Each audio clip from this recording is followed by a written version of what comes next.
Hello and welcome to Square Raindrop. I'm Jo Wheeler. And I'm Steph Galter. And Steffi, bit of a battle going on at the moment about the SSWs. Oh, yes. I tell you, people think that whether people are all nice. They're not. You look on X. Sometimes there's a right old Barney going on. So this what's is the quite issue? nicely done, though. Huh? So what's the issue? Well, in this time, it's all very nicely done. So it's all very polite. But there are times when, where the people start getting a bit mean with each other. And that's always like, get out the popcorn. But on this occasion, the Met Office issued a blog saying there's a third major SSW. This is the first time in 250 years that this has happened. That's impressive. It would be.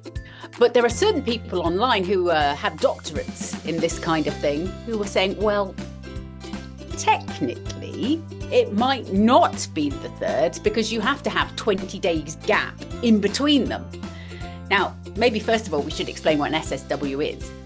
Have a recap. So, yeah, let's have a quick recap. So an SSW is a sudden stratospheric warming, which means during the winter, you get really, really cold air above us, like about 10 to 50 kilometers above us. So super high above us, you would never even care about it.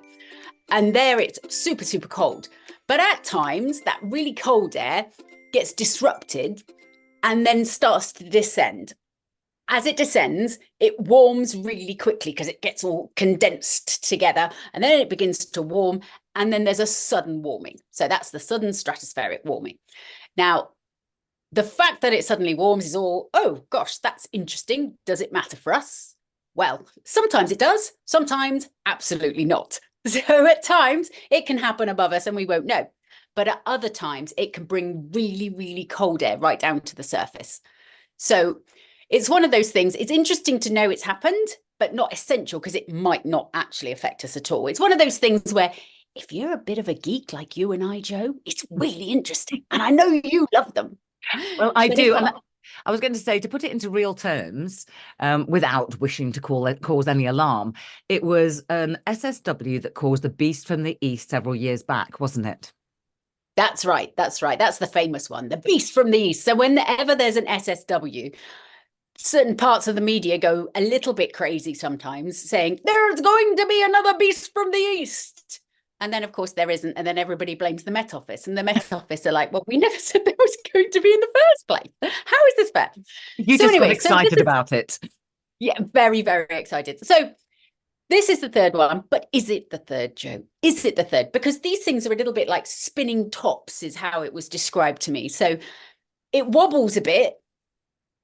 But has it fallen over? So if it's a wobble and it kind of nearly gets itself back together and then falls over, it's all really part of the same wobble. So there's got to be a 20-day gap between SSWs for them to be classed as truly independent events. And this one wasn't. Oh. Dun, dun, dun. What a shame. So, hang on.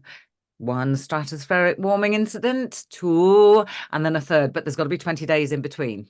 That's what we're looking at. That's right. So we've had three, but there hasn't been the necessary 20-day gap in the middle. That's what it is.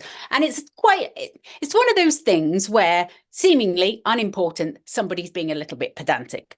But if you think of it another way, you say, I ran down the end of my street. That was 2 kilometers and I did it in world record time.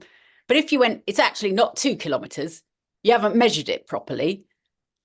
Do you see what I mean? It's quite important that you get definitions right, because if it was 3, then yes, it would be a 1 in 250 year event. But if it was only 2, that's not really as impressive.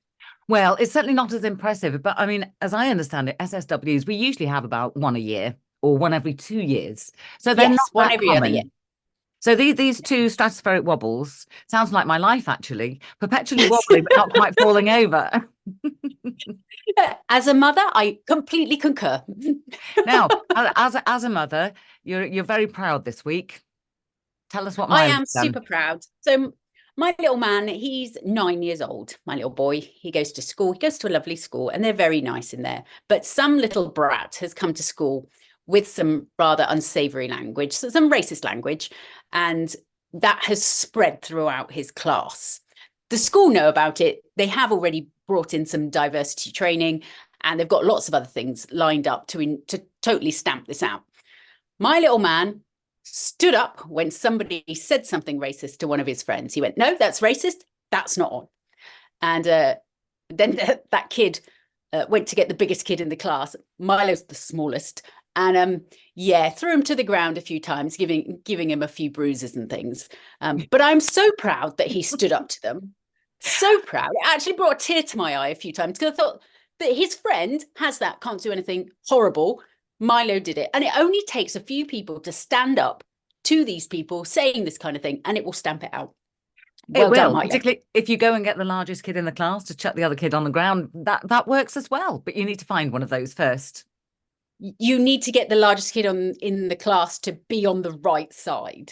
Yes. That's sometimes the difficulty with bullies. Well, of course, it was Mother's Day yesterday, and your son has done you proud. My son appeared late last night, bearing gifts, and is. Did you know it was coming? I didn't. And actually, he was quite lucky to survive it because he came in through the back door.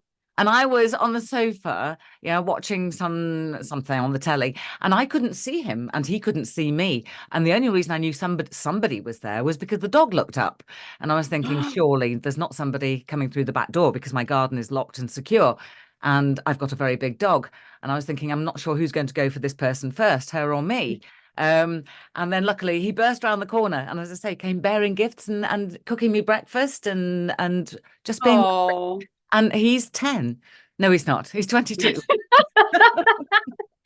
amazing. I've got a year till Milo does that. That's great. Well, he's lucky he didn't get a frying pan in his face, I suppose. Although not many of those sitting around on the sofa. No, I don't tend to keep my frying pans there. My frying pans are in the cupboard with the mouse. Of course they are. Who could forget the mouse? Well, we didn't celebrate Mother's Day yesterday because I said it's just too near my birthday. There's just too much going on. And then nobody, because we've got Milo and Mia's birthday at the beginning of the year, then mine, then Felipe's, and then that's it for the whole year. And I went, no, we're going to spread this stuff out a little bit. So Milo and Mia's birthday are having a and a half birthday in July. And our Mother's Day is going to be, I had a look. The Argentinian Mother's Day is in October. It's not a good time of year. It's getting cold. It's getting miserable. Yeah. I'm not happy at that time of year. And the US one is in June. I was like, I'll go for that. Oh no, it's May. I said I'll go for that one. So an American Mother's Day in May for Steffi.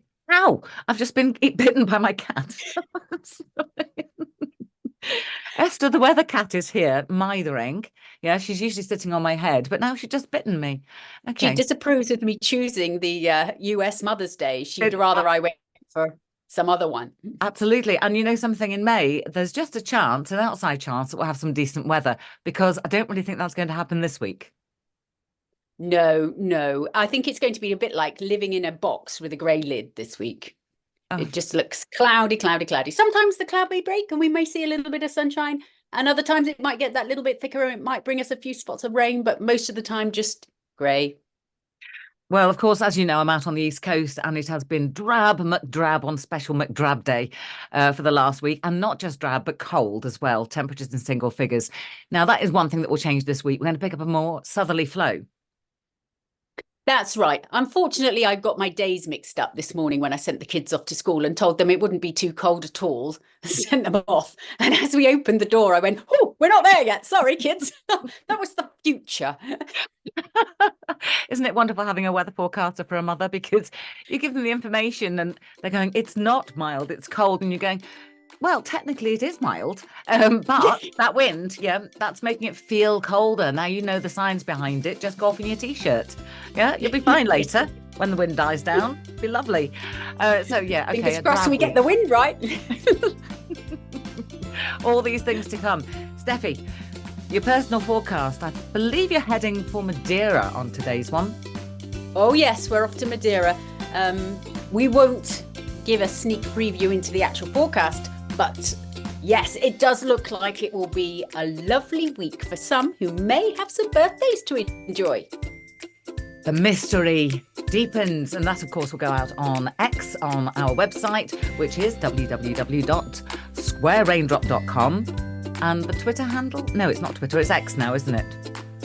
Yes, we know what you mean, though. If you say X handle, people will look at you like you're talking about a bicycle. It's at to squat raindrop because square raindrop didn't fit.